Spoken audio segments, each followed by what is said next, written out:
Okay, good morning mga kamaster. Nandito naman tayo sa isang project na pinatingnan sa may-ari. Salamat pala sa nag-endorse natin dito. God bless you always, sir. Dito tayo, yan tinignan natin kasi pinatingnan sa may-ari kasi yung ground floor mga kamaster, wala pang plumbing naka-install, kaya pinatingnan natin kung ano ang natin gagawin dito. Kaya yan, wala materialis po? Na dito ayun, dito tayo sa ayan, dito tayo sa may side na area. Tingnan natin dito, tsaka yung mayroon pa sila ang binili na pala na materialis.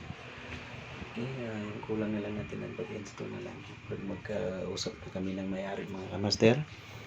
Yan, para mag-go na tayo at saka start na natin sa Monday. Thank you mga kamaster, tsaka God bless at all. Salamat sa tanan. Okay.